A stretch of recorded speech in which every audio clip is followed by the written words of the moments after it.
E a gente inicia mais uma edição da nossa Resenha da Bola, a primeira em 2026.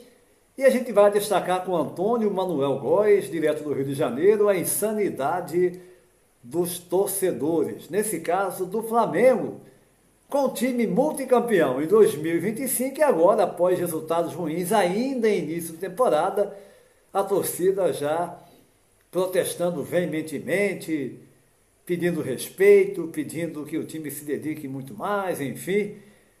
E Fernando César, direto de Curitiba, no Paraná, vai destacar a última rodada do Campeonato Brasileiro, mas focando numa partida. Mais uma derrota do Cruzeiro e também a torcida mineira já pedindo fora Tite, enfim, tudo isso você vai ver a partir de agora aqui na nossa Resenha da Bola.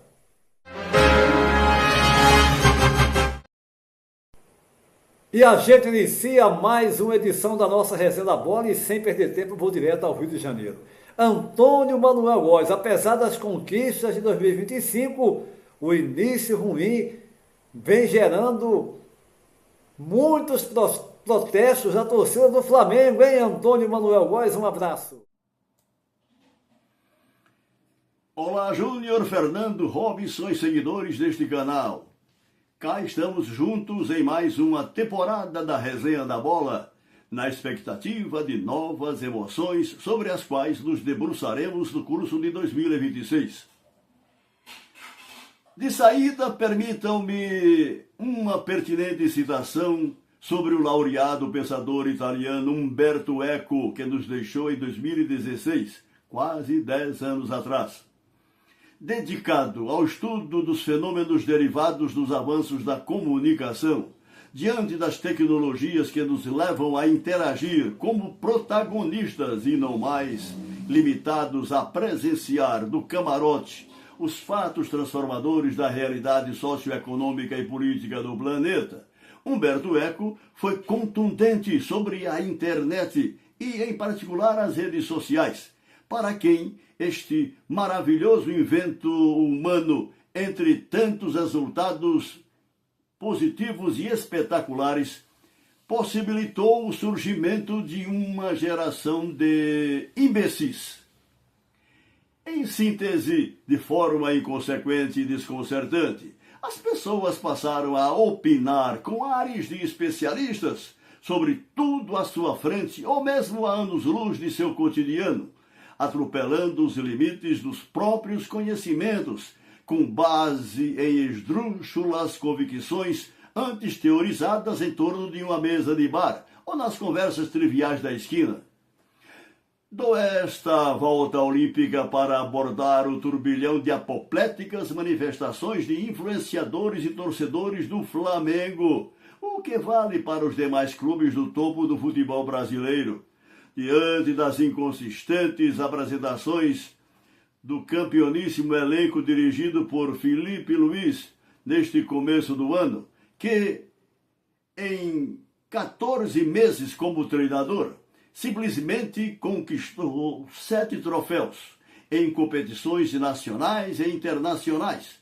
Uma proeza, pelo menos nestes tempos de agora, sem similar no país e lá fora.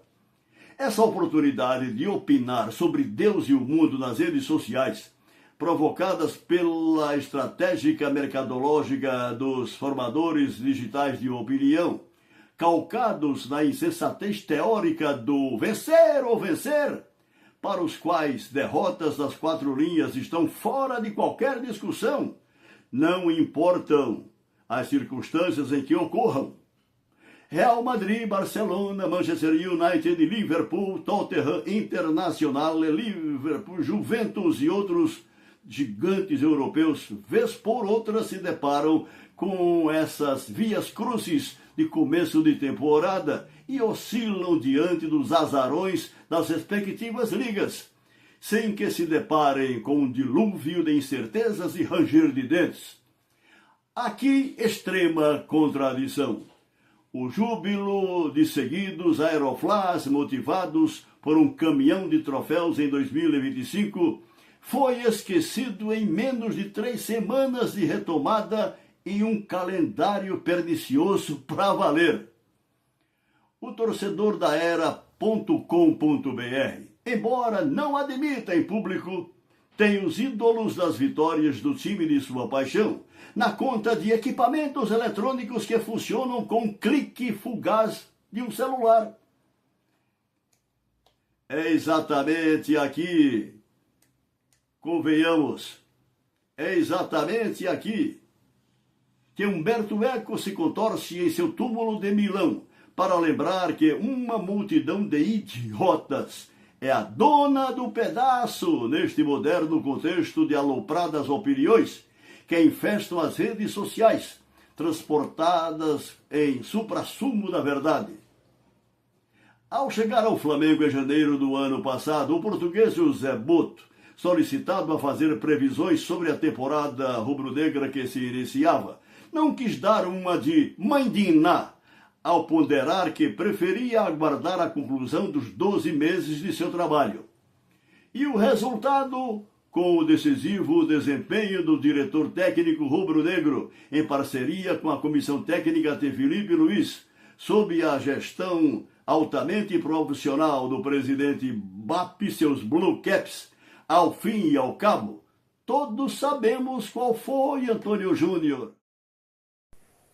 É isso aí, Antônio Manuel Góes, direto do Rio de Janeiro. E agora eu vou dar um pulo até Curitiba, no Paraná. Fernando César, o Curitiba conseguiu uma grande vitória na última rodada do Campeonato Brasileiro, a segunda, e causando uma crise ainda maior no Cruzeiro, hein, Fernando?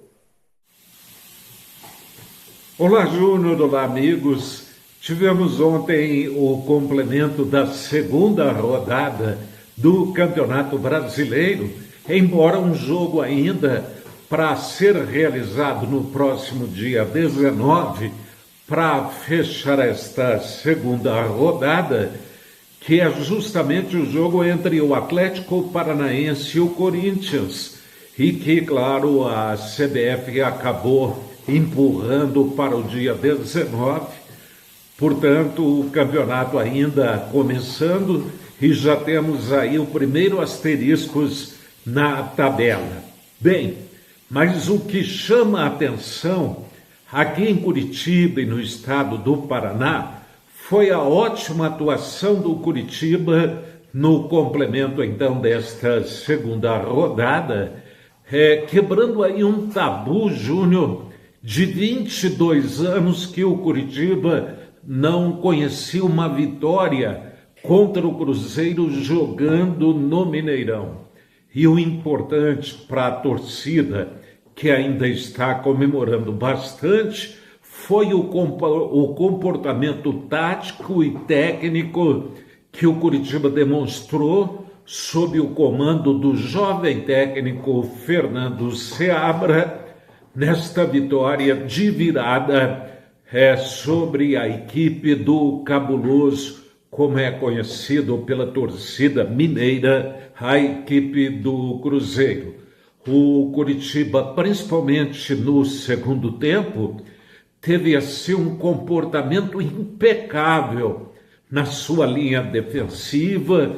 O time soube segurar os momentos em que a equipe do Cruzeiro tentou pressionar, depois que o Curitiba obteve a vitória, já que o Cruzeiro, com um bonito gol marcado pelo Matheus Pereira, abriu exatamente o placar para a equipe do Cruzeiro, mas o Curitiba teve exatamente em pontadas de surpresa em cima da zaga da equipe do Cruzeiro buscar justamente a vitória.